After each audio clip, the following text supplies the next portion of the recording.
Voice आजकल और medium your message. जब मैं छोटा था, जब भी कोई जगह कोई चला जाता था तो आई वाज ऑलवेज देयर। तो I was never afraid of the person in the box. ये अच्छा, ये क्या है? I was always curious as to ये क्या हुआ, ये क्यों हुआ। तो उस प्रकार से as I went along in life, I gathered up different skills, different pieces of knowledge, but everything brought me here to this one spot we are in today, which is my calling, what I do. So when I started doing things, it was a huge learning curve. I just had the idea in my head, अच्छा I want to do this for my people. क्योंकि उस वक्त मैंने देखा, अच्छा हमारे पास है लोग हैं, लेकिन इनफ लोग नहीं है जो ये काम कर सकते हैं. There's not many people around. So that's the reason why I started doing what I did. मेरा primary goal was to help people, help families, because I always knew I was destined to help people. From a young age, I knew. I tried for the military services in Australia. I tried for the police force, but that was not my place where I needed to be. My place was here. So I was never successful in that because I was meant to serve humanity in a different way. And this is my calling. This is what I do.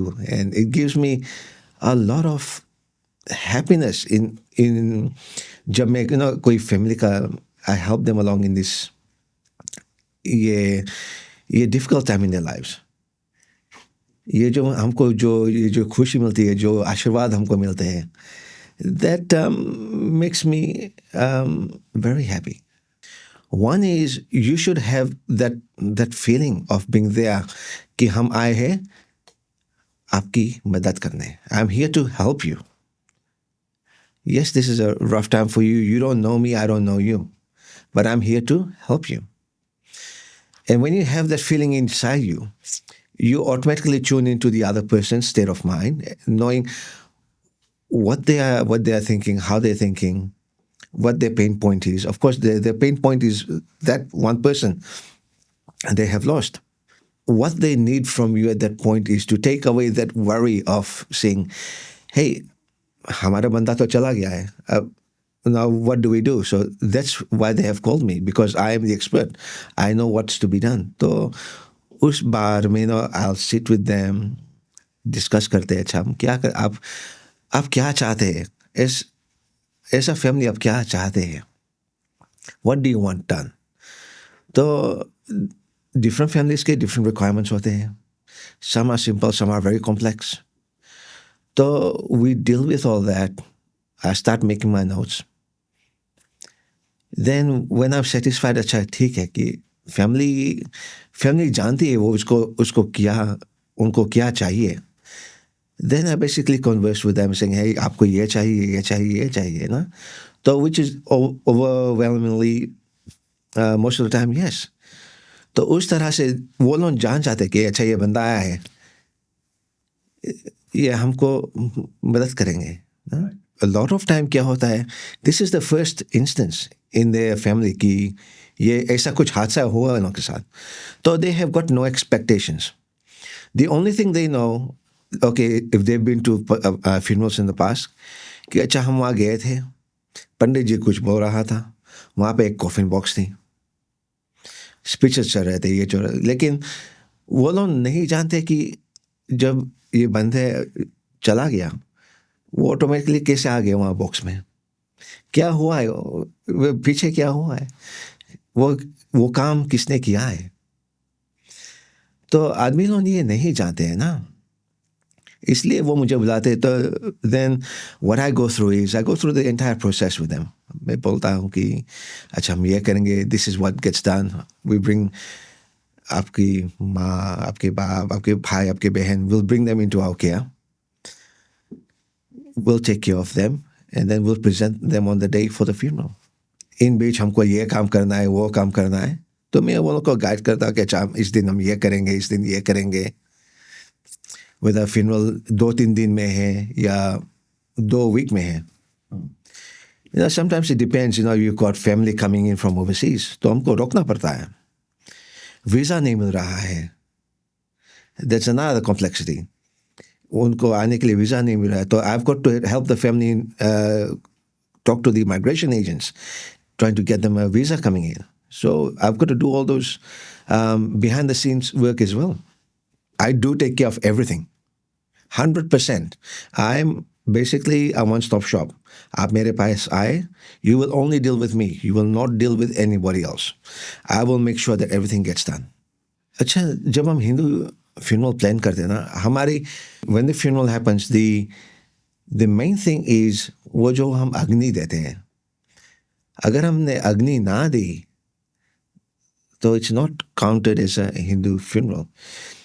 जब हम funeral करते हैं, all our rites are from the Garud Puran. So 95% of what every Hindu does comes from the Garud Puran. That 5% will be specific to their own, whether they are a Sikh, they are from, sorry, not a Sikh, whether they're a Jain, whether they're a South Indian, North Indian, वगैरह, from the deep south, far north, Uttar Pradesh, जहाँ से गुजरात से है, राजस्थान से है, या Fiji से है, फिजी के नॉर्थ इंडियन, फिजी के south Indian, there's a distinction on what's to be done. तो ये last 5% में आ जाता है.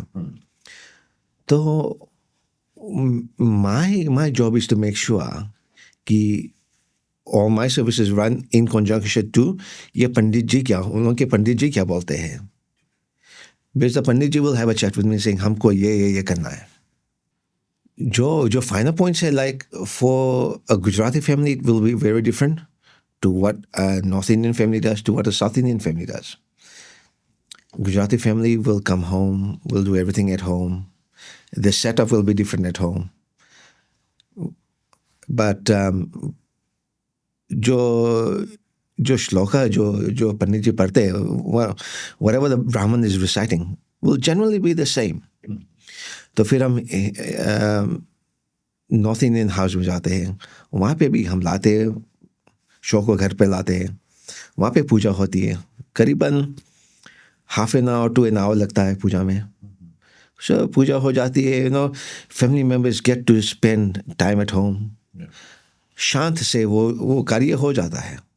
Then we'll take शो को, बॉडी को हम ले जाते हैं चैपल पे, वहाँ पे फिर those who couldn't come home attend there, फिर वहाँ से cremation होता है. But ये सब के they all have one thing in common. It has got to be a pure cremation at the end. हम चाहे जो भी rites घर पे करें या चैपल करें, at the end of it हम हवन करते हैं, फिर वो जाते हैं क्रीमेटर में. That is the main thing. अगर कोई बोलता है ना हवन की आवश्यकता नहीं है, in my opinion that's a very wrong thing. कि अच्छा ये हवन नहीं करेंगे, ना, ये जो फाइनल जो हवन है, it is the last rite. We've got 16 sanskar in our from birth to death. That is the last sanskar, the antim sanskar, and that must be done. At the end of most services, I get people coming up to saying, thank you for being there, thank you for holding our hand through this rough time. And then they acknowledge that, yeah, they were lost and now they've got a bit of clarity since the entire process has been done. I have been there holding their hand figuratively from start to finish. And I've been guiding them. I've been that constant guy on the phone with them, responding even 2-3 a.m. in the morning. I get a message saying, oh, I'm freaking out. Yeah, मैं अभी करना है. शांत से, don't worry. These are the steps to do it. ये हम करेंगे, कल करेंगे. आप फिक्र मत करो, हो जाएगा. Throughout my life, even before I started on this journey myself, I have attended many funerals. Funerals carried out by Australian companies. What I saw, okay, they provided a service, but they didn't have the cultural know-how कि अच्छा ये वक्त, or the cultural sensitivity कि हम ये कर रहे हैं. गोरे में हम शायद ये काम करेंगे, लेकिन हिंदूज में ये हम नहीं करते. तो they're trying to mix and match all the cultures जो वहाँ पे सही नहीं है. So I observed that, and so that's one of the things that led me saying, hey, look, there is a gap here.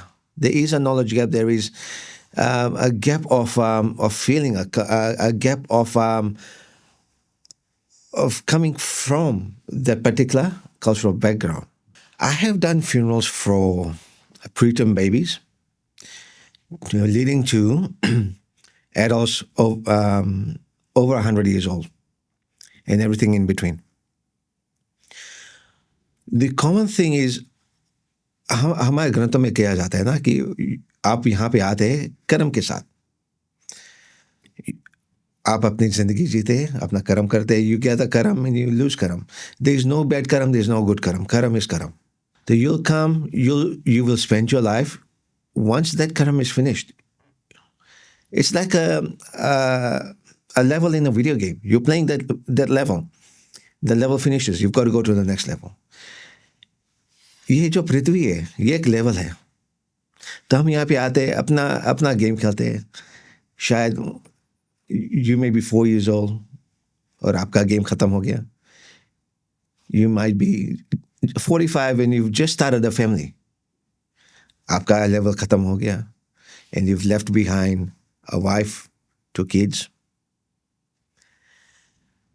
तो आपका कर्म खत्म हो गया, लेकिन वो लोगों का कर्म अभी बाकी है ना. Their कर्म is to deal with this loss. आप एक parent हो, you've lost your child. You're carrying your child by the hand on the coffin, saying, मेरा बच्चा चला गया है. लेकिन वो जो बच्चा था, उनका कर्म खत्म हो गया. हाँ, the cause of the death was just an excuse. But philosophically speaking, theologically speaking, उनका कर्म खत्म हो गया. So they had to go. How they died, even if the cause is not found, it doesn't mitigate the fact that they have left. So they've left. We are here to continue. It is our karam, is once left behind, to continue with life. They have that satisfaction, okay, we have done what was needed to be done. That loss, that sense of loss, that sense of grief will not go. That is there for their lifetime. Eventually they might come to terms with it, but life does go on. Life is it's got a funny rhythm. We've lost someone today, we've done the funeral in two days' time. 2 weeks later, we're starting back work, and then we settle back into our normal life again. So life has a rhythm, and we will always get caught up in it. So, I mean, we will always remember them. Okay, when we come home, उनकी तस्वीर है वहाँ पर. हम phone खोलेंगे, picture of the day, उनका मुखरा आ गया. Their face comes. You look at that, and you remember that moment. It'll bring a tear to your eye. You'll go back to the mom saying, oh yeah, we had such an amazing day that day. It's not fair. You shouldn't have gone. But another purpose of their life was to give you wonderful memories for you to carry on. Because your life is still long to live, however long, who knows, but in order to live that life, you will need good memories also. So the family mostly finds solace in these small things. Hypothetically, let's say it was a 20-year-old male who was living here, अच्छी खासी जिंदगी है. He came here to do his masters. One day, all of a sudden, in his apartment, he fell down. उनके flatmates rushed, क्या हुआ, क्या नहीं? Not responding, not breathing. They did whatever they could, then they called the ambulance now. So once that happens, why? Of course, it's a crime scene. From an ambulance's point of view, it is a crime scene. So then cops get called. The ambulance will always call the police. So the police will always come in, especially if it's a young person. They will do their due diligence, and then they will always send the body away to the coroner. This is 100% done. It is in every case. So it is the coroner's job to find out, okay, hey, what caused this young person, this young, healthy person in the prime of their life to drop down? So it is their job to find out the cause of that. Because of course, they've got to relay this off. The parents want answers. क्या हुआ मेरे बच्चे को? हमने अच्छा खासा बंदा भेजा था यहाँ पे. वो क्यों चला गया? They want answers. So these answers will come to them from a medical point of view. कि ये हुआ वो हुआ. तो in between क्या होता है कि obviously they've got a friend or कोई भी दूर का कोई relative है ना. Usually when people do come here, they're not entirely alone. They do have some sort of a social connection. So that social connection reaches out to me saying, ये हुआ है हमारे साथ. वो लिटकम में पड़ा है. So I come in, I talk to the families, I tell them, look, this is the process. I talk them through the process of what's going to happen at the coroners, what they will do, how long it will take, and what's the possible time frame of getting him on an aircraft back to home. So once the person does get released from the coroners, we start the repatriation exercise. So this means we receive the person into our care. The mortuary does the needful, embalming, etc. In the meanwhile, what I do is I do all the legal paperwork that has to be done with the government agencies, with the Indian consulate. I make sure that there is no impediment of him going back home. That there is, तो वो बंदा अपने लोग के पास चले जाए. So eventually we do get a flight number saying, okay, ये इसमें जा रहा है. We'll let the family know. अगर यहाँ पे कोई है, by that time generally the parents or whoever is of concern comes by ना, तो one of his साथ चले जाते हैं. They go back home with him, and then they carry on the rites there. So live streaming in funerals these days is a much required service because we have got family members living overseas, whether it be in Fiji, United States, India itself. I mean, it's understood. Not everybody has got the time, or they may not even have the financial capability of being over here for their loved one's farewell.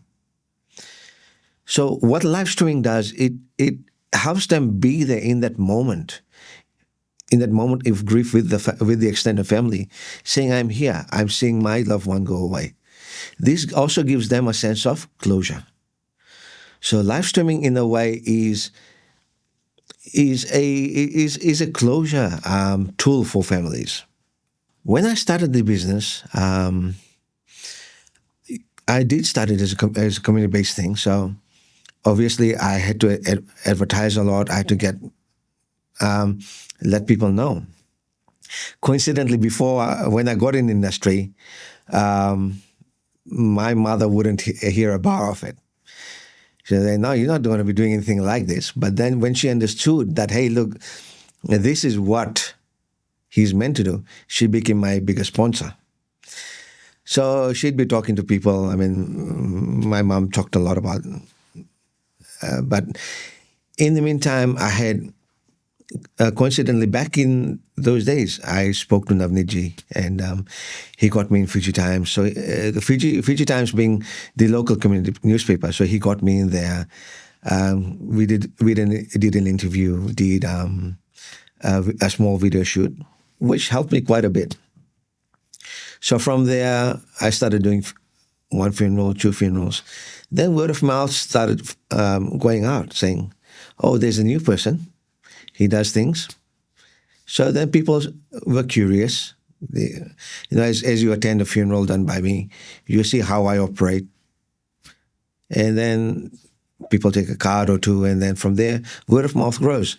So these days, what I do, it's very much customer. It's a people business. It is a people business. So you've got to be a people person to be able to do this. And that's, well, I guess my background of other businesses and growing up, how I did in multicultural societies made me. And that has been the key to my success. I have an image in the back of my head. Obviously, I can't share it, but I do have. I know where I want to take this, and I know the benefits it will give to my Indian community. So I do have a plan, and I definitely am working towards that. Death in Indian context is based on karma and moksha. Karma being you will come back to, if you've got residual karma remaining, you will come back and reincarnate and play the game again. If you have learned all your lessons and you finish your karma, you will gain moksha, which means your soul, your spirit will go and merge with the one being, one supreme being. And there is no need of this game again. So that is in a nutshell what Hinduism thinks about death, the afterlife, reincarnation, moksha. It's something that is built into our subconscious through our evolution, be it from primates or be it from the Big Bang. From that evolution, we've seen. Okay, look, we come into this world. We observe the emergence of new life from a mother or from nature, and we also see the extinguishing of that life at old age, or by accident, or by war, or by famine, whichever way it is. Even the animal kingdom observes it. Miners, for example, or dolphins, for example, they all observe death like humans. They have got their way of dealing with it. So humans, we have refined it, and we have come up with all these rules and rituals to be done to give the ones who are left behind a proper a full stop, saying, okay, look, this person was here, so is here, was here, now he's gone. So at that end of the was here, there's a full stop. So it helps families or whoever's around them understand that those rituals are primordial in nature. And if you look back through the Book of the Dead of the Egyptians and other cultures, death was a very, very respected ritual. Even in the Egyptian days, the priests who actually did all that stuff, they were looked upon very highly. And only a certain class of people could actually do that. Even these days, you've got to have a natural calling for it. You can't just rock up one day and decide, hey, you want to do this. It is not like turning up to any other work which you can do. You've got to have been made for this. So there is a concept these days called no service, no attendance. It literally is that. So when a person passes away in hospital or at home, they get brought into our care with all the legal paperwork gets done. Then the body gets cremated. The family isn't present. No priest is present. Nothing. It's just it's a very clinical operation. Person comes in, they get processed, they get cremated. Ashes come out, they get given back to the family. For the family to do whatever they want. They can hold a service in their backyard, talk about their people whilst having a whiskey, whilst having a couple of beers, having a barbie, whatever. Or they can they can just hang on to the ashes and not do anything at all with it. So no service, no attendance is basically just the act of getting a person in, cremating them, and giving back the remains to the family. In my opinion, Agnee is the purest form of energy. It is not something we can touch. We know that it is there. We know growing up as kids, okay, at one point in our lives, we saw something, oh, that looks amazing. Let me go touch it. And then we soon learned, oh, it's not to be touched. So Agnee, fire is a purifier. It is a destroyer. Agni also gives you sustenance. It cooks your food. It gives you heat in a cold day. Back when we were cave people, we used to sit around fire and warm ourselves. On the same fire, we used to cook our food. And then they figured out, hey, with the same fire, let's destroy the body before it brings any disease to us. So it was a purifier in that essence. And so I guess that is where cremation started. Person passes away, we must burn their body so there's no disease to be spread to the rest of the living, so that we can be all pure and healthy. So Agni in itself has got many uses. And so yes, one of them is a purifier. So Agni does purify the body. It changes the body. Physically, chemically, it breaks down all the bonds.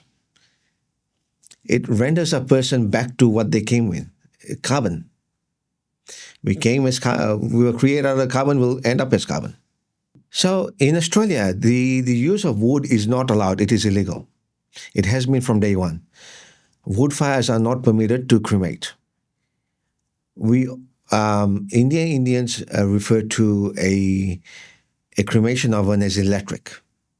We refer to it as gas, but essentially it is exactly the same thing. It is just a huge oven, a gas-fired oven, which renders the deceased into carbon. Every graveyard has got a crematorium in it. The facility that I'm a part of has its own private crematoria. So there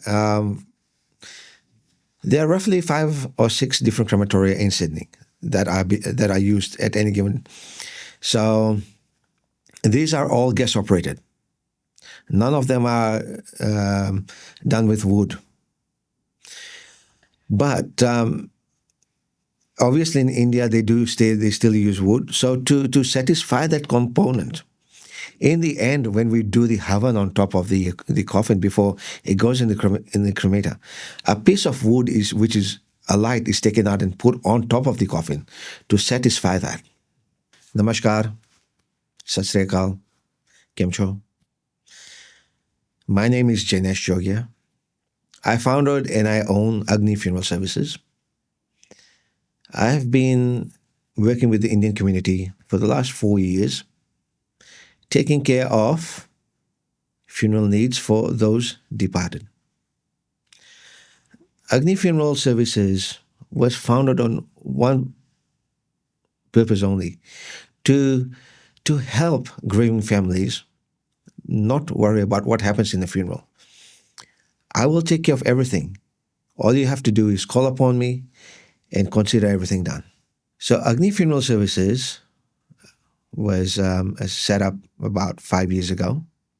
So what we specialize in is generally the entire Indian diaspora, whether you be from North India, South India, East, West, Fiji. If you're Indian, I will be able to help you out, you and your family out, in saying goodbye to your loved one. We will be there the entire process, from the start to the end. All you have to do is give us a call, be it 3 a.m. in the morning. I will answer. And at that point in time, we go forward. At that point in time, your problems will be a lot lesser.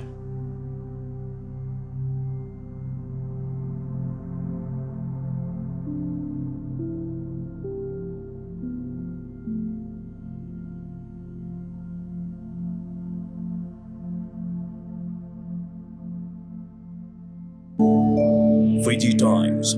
Be with the times.